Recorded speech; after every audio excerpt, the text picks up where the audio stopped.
안녕하세요. 김성길 목사와 함께하는 예수님 이야기 제4단원의 274회가 되겠습니다. 이 시간에는 우리에게는 의사가 필요하다라는 제목으로 말씀을 나누겠습니다. 본문은 마태복음 9장 9절로 13절 동일합니다. 한번 같이 읽어보겠습니다. 예수께서 그곳을 떠나 지나가시다가 마태라 하는 사람이 세관에 앉아있는 것을 보시고 이르시되 나를 따르라 하시니 일어나 따르니라. 예수께서 마태의 집에서 앉아 음식을 잡수실 때에 많은 세리와 죄인들이 와서 예수와 그의 제자들과 함께 앉았더니 바리새인들이 보고 그의 제자들에게 이르되 어찌하여 너희 선생은 세리와 죄인들과 함께 잡수시느냐. 예수께서 들으시고 이르시되 건강한 자에게는 의사가 쓸데없고 병든 자에게라야 쓸데있느니라. 너희는 가서 내가 긍휼을 원하고 제사를 원하지 아니하노라 하신 뜻이 무엇인지 배우라. 나는 의인을 부르러 온 것이 아니요 죄인을 부르러 왔노라 하시니라. 아멘.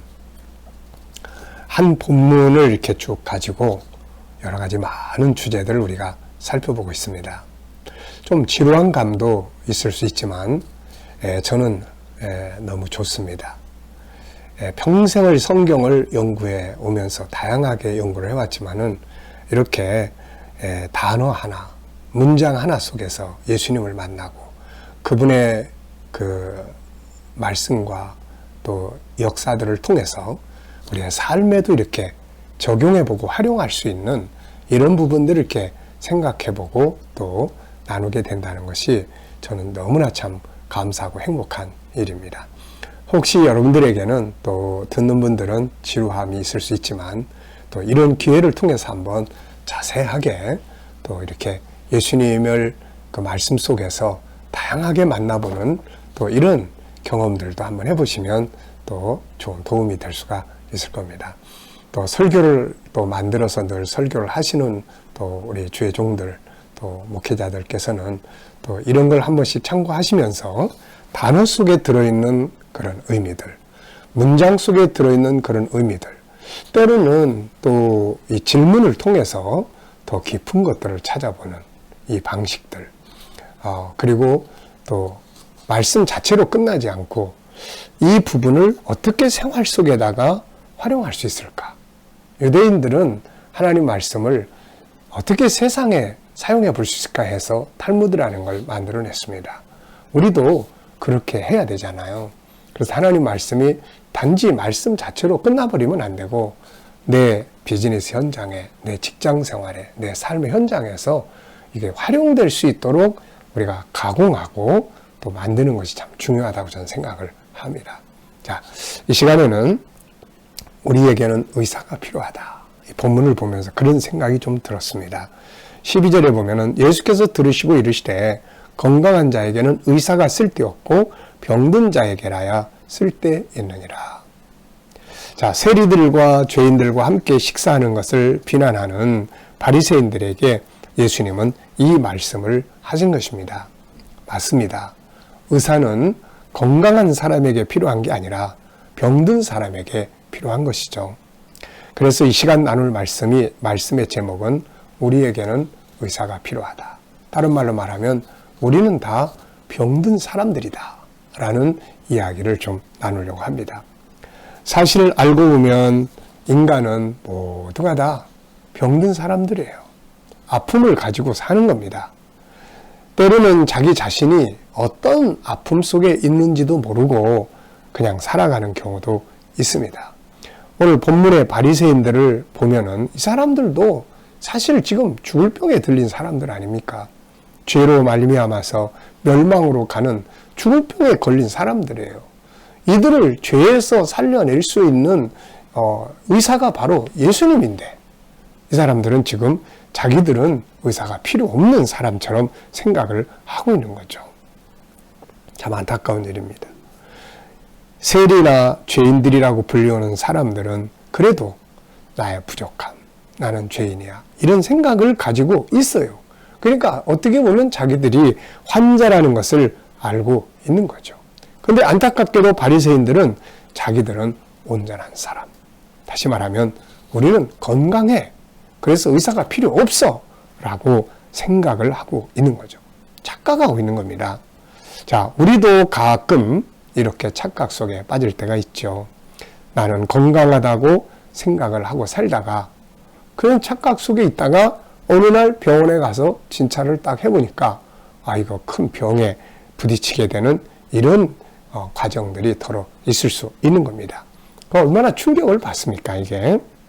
자, 사실상 바리새인들이 죄인들이라고 지적하고 있는 그 사람들만 병든 자가 아니고 자기들은 의인이라고 말하는 이 사람들 역시 다 병든 사람들이란 말이죠.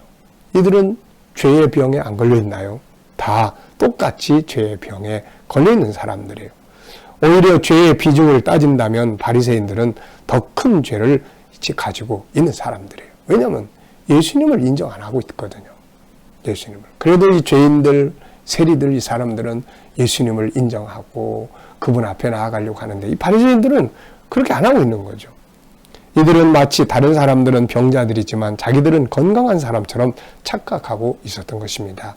우리는 이런 착각에 빠지면 안 됩니다.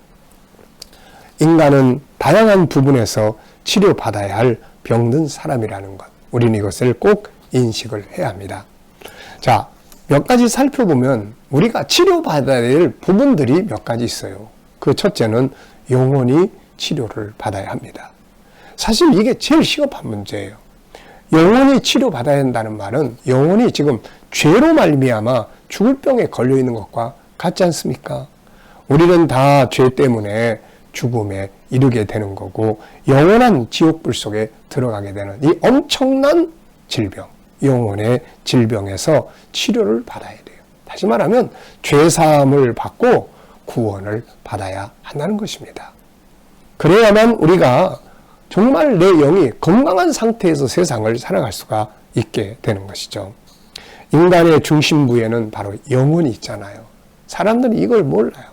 그래서 예수를 안 믿지. 이것을 바르게 알면 예수를 믿지 말라고 해도 다 믿을 수밖에 없는 거죠. 모든 것은 이 영혼 속에서부터 시작이 되는데 이 영혼이 병들어 있는 거예요.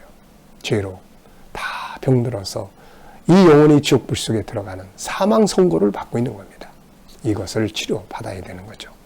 두 번째는 마음의 치료가 있습니다. 대부분의 많은 사람들은 마음의 병을 앓고 있습니다. 우울증, 무기력, 대인기피, 공황장애, 분노조절, 잘못된 언어와 행동의 습관, 적응장애, 분리장애, 수많은 마음의 아픔들을 가지고 살고 있는 거죠.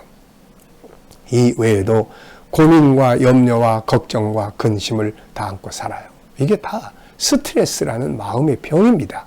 이런 것들은 모두 다 마음의 병이 되는 거죠. 이런 것들이 없는 사람이 있을까요? 이런 것들이 내 속에 있는데도 불구하고 치료해야 된다는 것을 모른 채 살아가는 경우가 얼마나 많은지 몰라요. 그래서 예수님은 무거운 짐진 자들아 다 내게로 오라. 내가 너희를 편히 쉬게 해주겠다.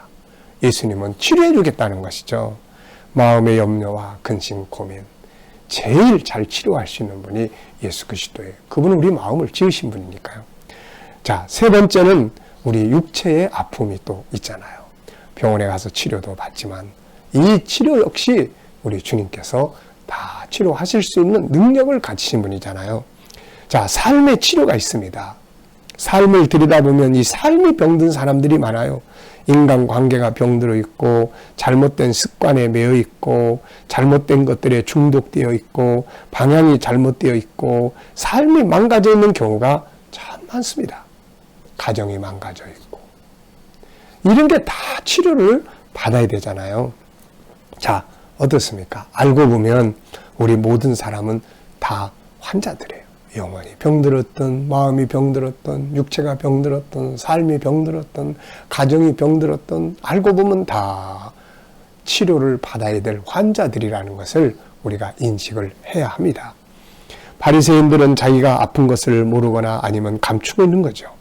그래서 우리 모든 사람에게는 바로 모든 것의 의사가 되시는 예수 그리스도가 필요한 겁니다. 주님만이 정말 완전한 의사가 되는 것이에요.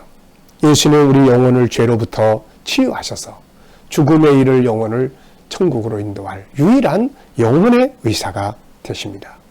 그분은 사람의 마음을 만드신 분이기 때문에 마음의 아픔을 치료할 수 있는 분이세요.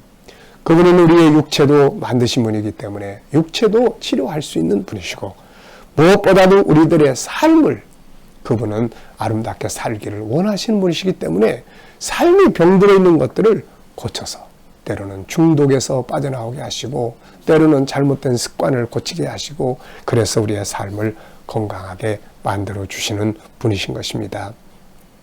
그래서 많은 사람들이 망가진 자신의 삶을 그분을 통해서 고침을 받아가지고 새로운 피조물이 될 수가 있는 거죠. 자, 사도 바울은 고린도서 5장 17절에서 이렇게 말합니다. 그런즉 누구든지 그리스도 안에 있으면 새로운 피조물이라. 이전 것은 지나갔으니 보라 새 것이 되었도다. 그분은 망가진 것을 새롭게 고쳐주는 달인이십니다. 이제 중요한 것은 뭘까요? 맞아, 나는 이런 부분이 아파.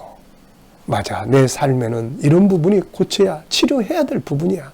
이걸 깨닫는 게 중요하다는 거죠. 이걸 알고 난 다음에는 의사이신 예수 그리스도 앞에 나오는 거죠. 그리고 그분에게 도움을 요청하면 됩니다. 그분은 아픈 자들을 외면하지 않으신 분이에요. 치료하러 오셨으니까. 누구든지 자기의 아픔을 이해하고, 예수님, 저는 죄인입니다. 내 영혼이 죄로 병들어 있습니다.